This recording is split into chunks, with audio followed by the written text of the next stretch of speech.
Olá, excelentes, tudo bem? Bolsa caindo significa que ela está barata. Mas quais são os três principais motivos pelos quais a bolsa está ficando barata neste momento? Hoje a gente recebe aqui no canal Excelência no Bolso uma participação muito especial do Henrico Cosolina, analista sócio da Levante. Olá, Henrico, tudo bem? Seja bem-vindo. Tudo bem, Anderson? Prazer estar aqui no seu canal. Tá? E me conta como que tá tudo isso aí, São Paulo, você está pertinho aí, né, do furacão, vivendo isso praticamente 24 horas por dia. Estávamos lá comemorando a bolsa chegando perto dos 120 e agora nós estamos querendo festa se não cair abaixo de 100 mil pontos. E quais são esses três motivos principais porque a bolsa está ficando barata? Me conta aí.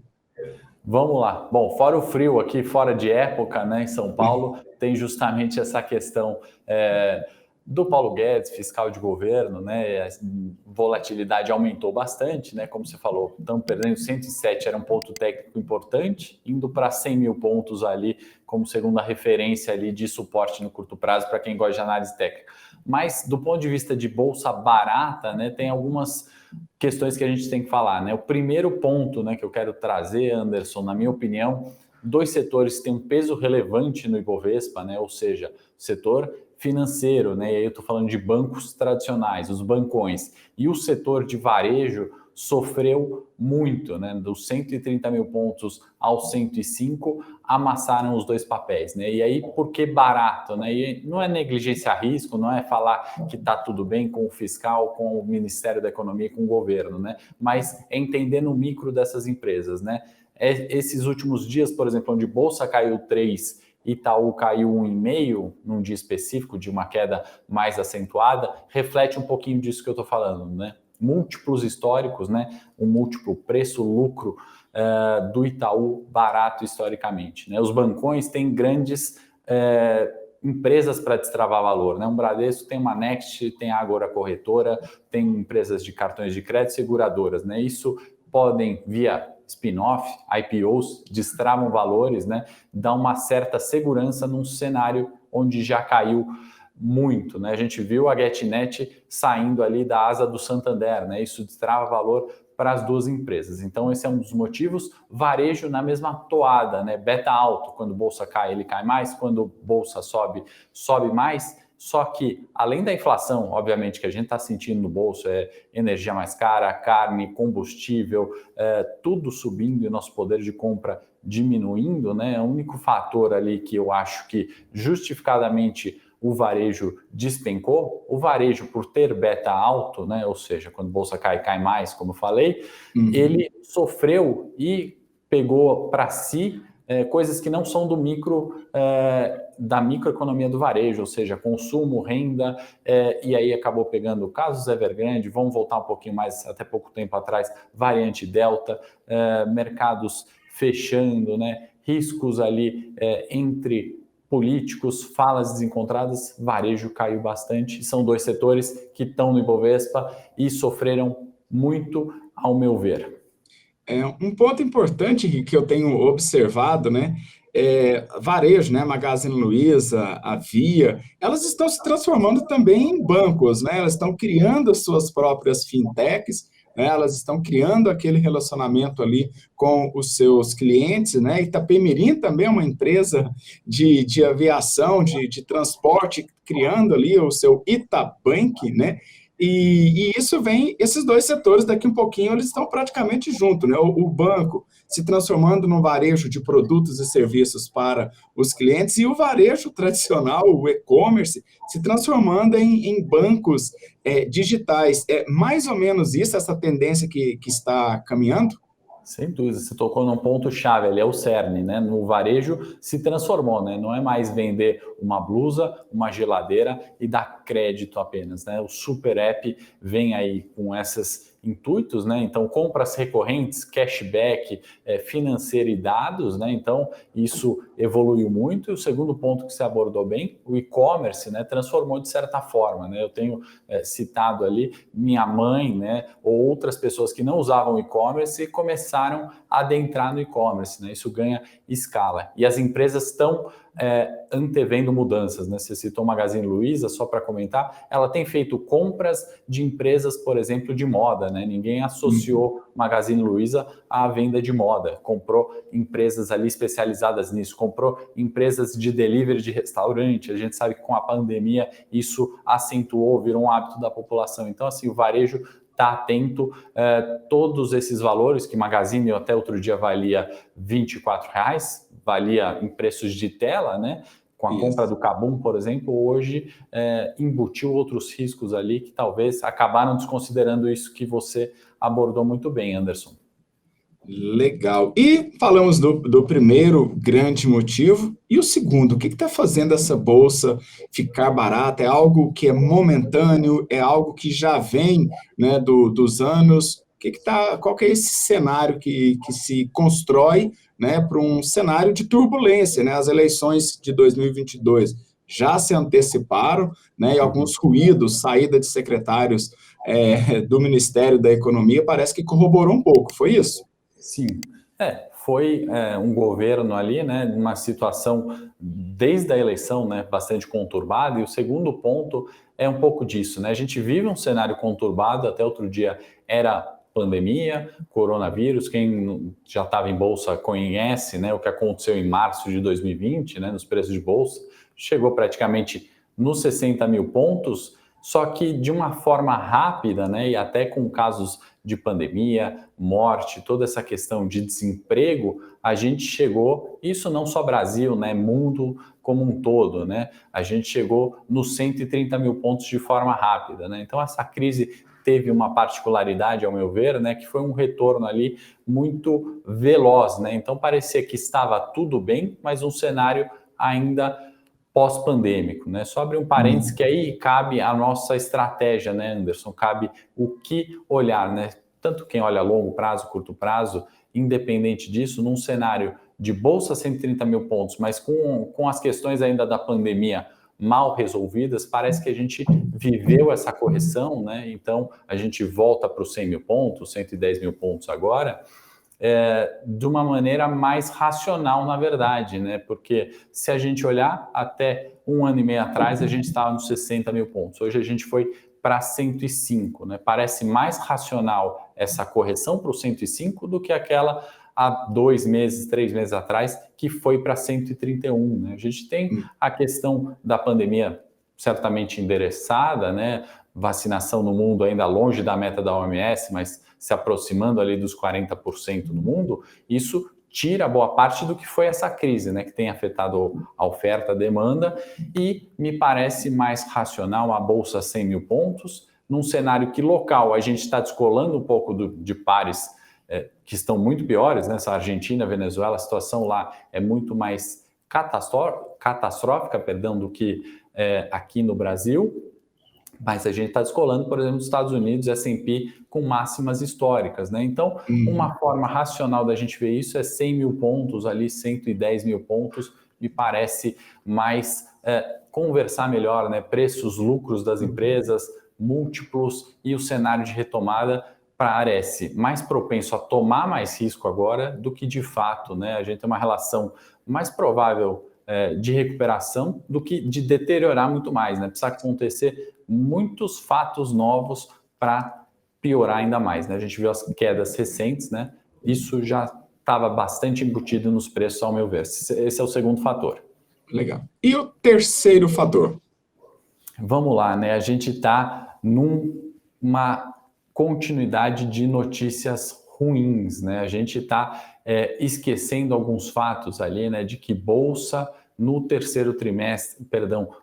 trimestre do ano acaba indo muito melhor, né? Assim, são dados históricos, a gente está falando aí de cenários de uma normalidade, né? A primeira vez que a gente vai passar nesse cenário pós-pandemia, teve ano passado, mas aí a gente começa a ver uma expectativa com o rally de final de ano, né? Ninguém nunca sabe se isso vai acontecer, se isso de fato ocorre, né? Mas existe essa expectativa. É claro que o cenário está bastante ruim, mas a gente sabe que cenários, né? Fundos de investimento querendo rentabilizar, Black Friday, Natal, acabam movimentando ali o consumo, e aí, de novo, né, vale a gente destacar que a gente está vindo um cenário pós-pandemia. E aí, combinando, talvez possa ser um terceiro trimestre positivo. É claro que falar disso hoje, né, com a questão toda política, parece ser meio fora do consenso, né, mas a gente tem que ressaltar que, de fato, existem ali movimentos, né, existem uma demanda, que a gente pode falar, demanda reprimida, né, da gente pensar que eu quero viajar, por exemplo, a gente está muito tempo sem viajar, eu quero encontrar os amigos num bar, as pessoas querem visitar as famílias, e isso a gente está vendo em dados, por exemplo, CCR, Eco-Rodovias, né, fluxo de veículos, seja de passeio aumentando, seja de caminhões aumentando.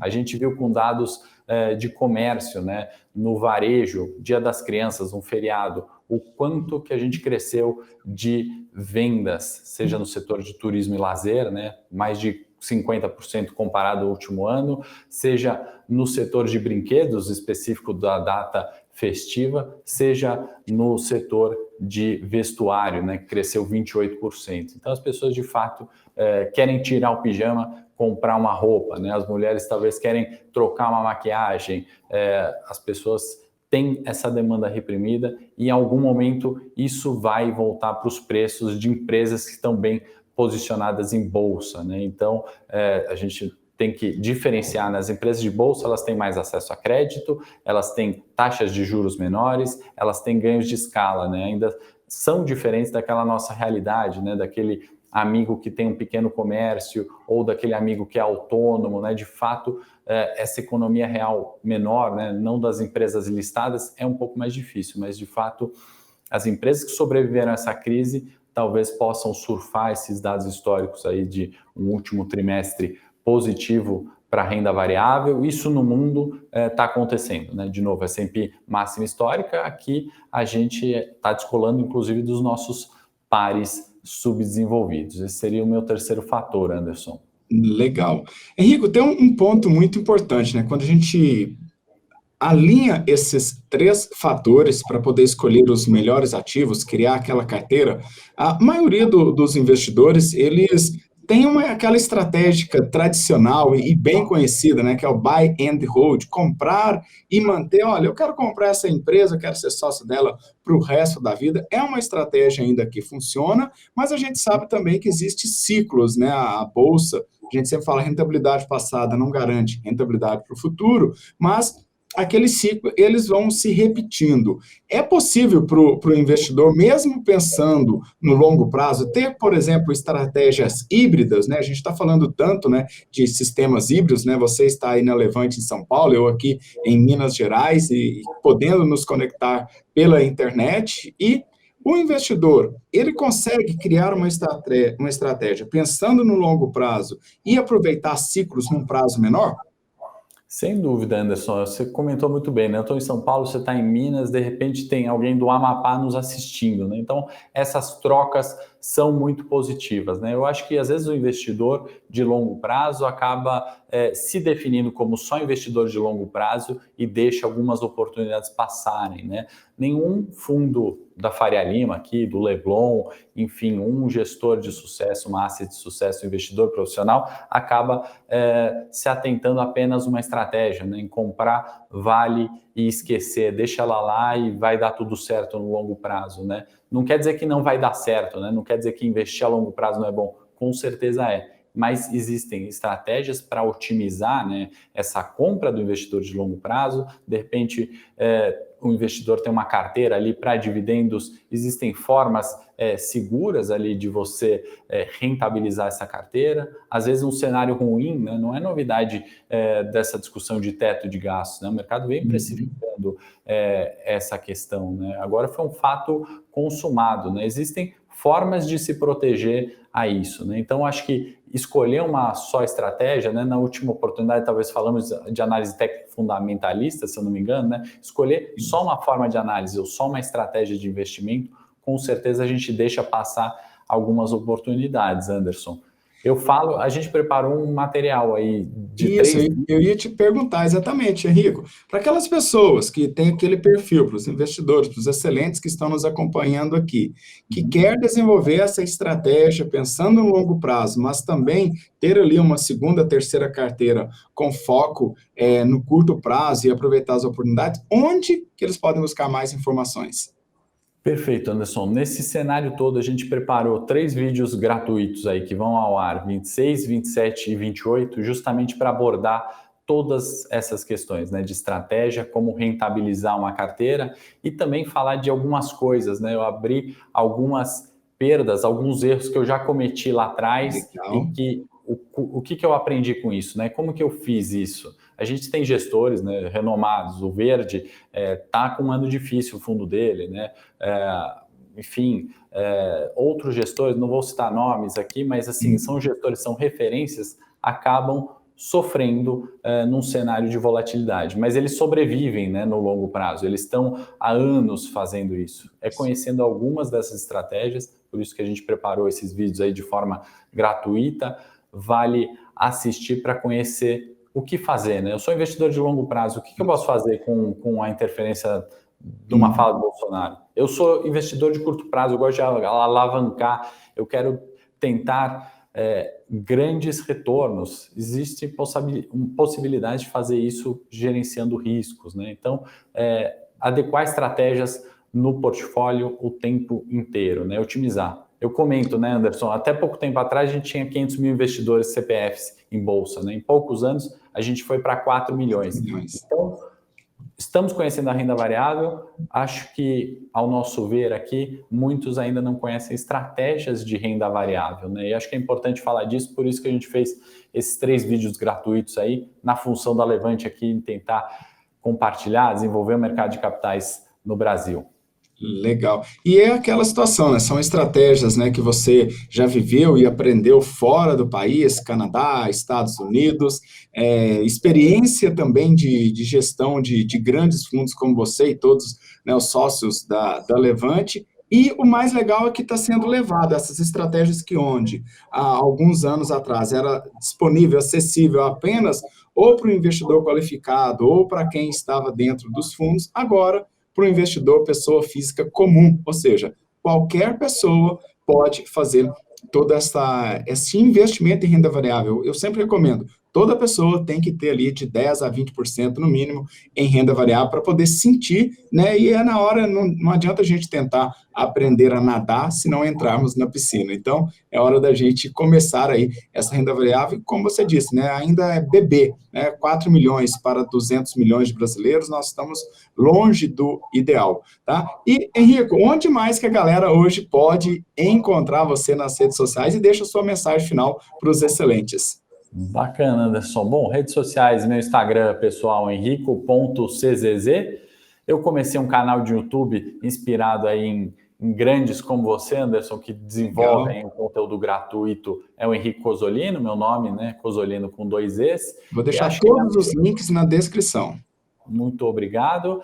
E assim, minha mensagem é justamente essa, né, Anderson? Assim, tem bons materiais gratuitos, né? Você faz um trabalho excelente. A gente preparou esses 3 vídeos gratuitos, né? Quando eu comecei lá atrás, e eu comento um pouco disso, a gente não tinha acesso à informação, né? Hoje a gente acaba tendo muita informação e eu acho que acessar a informação de forma correta e conhecer diversos assuntos está muito mais fácil, né? E está muito mais necessário, porque investimentos, todo mundo uma hora vai se deparar com esse fator, né? Todo mundo precisou fazer alguma poupança, alguém quer rentabilizar ali o salário, está pensando na aposentadoria, numa faculdade do filho. Então, assim, minha mensagem é essa, e eu espero que o pessoal que for assistir os vídeos goste do conteúdo, tenho certeza que vai contribuir. Nessa troca, como a gente falou, é muito importante, né, Anderson? Conhecer os erros dos outros e aprender com os erros dos outros é muito melhor do que a gente aprender com os nossos próprios erros.